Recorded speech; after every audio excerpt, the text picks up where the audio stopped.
This world is configurable. Knowing is grasping. A video essay by Philip Bird for my first interpretive paper for Education 401, Seminar B7, with instructor Dr. Hanan Yanif. One of the ways I want to frame this paper and to introduce my approach to knowing is to understand that it is generational. I begin this paper with a story of my father talking to me about learning. I, myself, am a new, proud father of little Noel, exactly 2 months old, at the writing and recording of this paper. It is with this idea of fatherhood, of the generational passing of knowledge, and the knowing of a child following the journey of learning, which forms the kernel of this video essay. It begins in memory, as all knowings do. I recall my father standing on the concrete steps of the farmhouse, telling me that I should always be learning, just as he was learning something new every day. This revelation came after a morning of chores, as he was about to teach me how to help him work in some machinery that was unfamiliar to me. It is perhaps this approach that has guided my path as a learner. My father felt that learning was something that was every day. It was growing, not static, and it took some measure of effort. Implied in his words was the notion that one should not stop learning, and to do so would be to deny the growth of the human being I was and was becoming. Although this statement was obviously about learning, I cannot uncouple this experience as one of the cornerstones of my understanding of knowing, as learning and teaching are intrinsically related to this subject. The act of knowing something as an idea thus consciously stirred within me that day. Knowing became something that I could feel inside, a gut knowledge. This became my seminal gnosis moment where the deep insight began. Unequipped with the words that particular day, I would say now with my full arsenal of vocabulary that I approached knowledge as apprehension and later comprehension.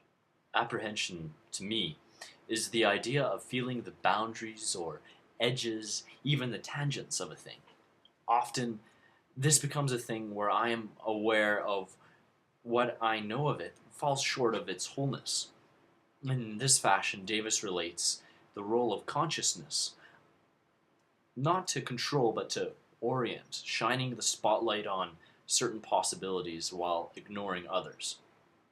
In this fashion, knowing becomes something that is not merely discrete objects, boxes to be opened in shelves, or even boxes within boxes, but instead a tactile path that one can trace, which branches and spirals, something that exists organically, dynamically, with increasing complexity the farther you fall down the rabbit hole.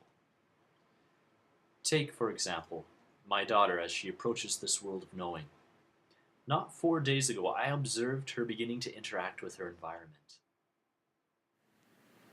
Here, a video of the event. She's sitting on her bouncy chair, toys dangling from the bar stretched over her. Her eyes widen as she touches one with her hands. Her legs kick as she realizes her hand moved the toys. Her breathing increases in pace. She smiles, knowing to her in that moment, knowing is agency. Knowing is that she impacts her environment with her very hands. Knowing is exhilarating and strange, where she has taken hold of the unfamiliar and grasped it as her own. As her father, I never tire of seeing this video, nor seeing her replicate the action. As her father, I want to pass on my generational knowledge, my knowing to my daughter. I want to continue the journey that my father started in me. I want to nurture her thirst for knowledge, a hunger for knowing, something that she is beginning to literally grasp. I want to preserve her exhilaration at learning something new. I want to protect the innocence of knowing. I want her breathing to quicken, her limbs to move, her eyes to widen at each new thing she learns in this world. Likewise, as I am a father to my daughter, I am a teacher to my future students. I will try to embody this generational knowing. Though the specifics of learning and teaching are beyond the scope of this essay, they are nevertheless present in spirit throughout. If knowing is holding on to meaning, then ignorance is the prison of meaning.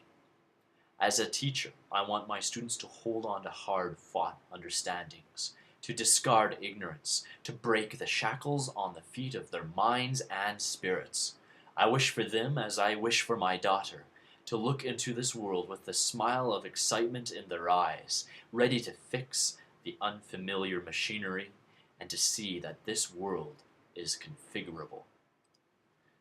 A similar approach to knowing I find in the words of cultural theorist Michel de Certeau, when he talks about practices of the everyday consumer. Dwelling, moving about, speaking, reading, shopping, and cooking are activities that seem to correspond to characteristics of tactical ruses and surprises, clever tricks of the weak within the order established by the strong, an art of putting one over on the adversary on his own turf, hunter's tricks, maneuverable, polymorph abilities, jubilant, poetic, and warlike discoveries. This approach to knowing is the kind that I want to pass on. Discoveries that are jubilant, forceful, if not warlike, knowing that is maneuverable, mobile, living, and non-static. I wish to pass on the tactics of knowing. Knowing is about mobility. Knowing is feeling, both tactile and emotional. It is apprehending the world. It is the integral stance of learning.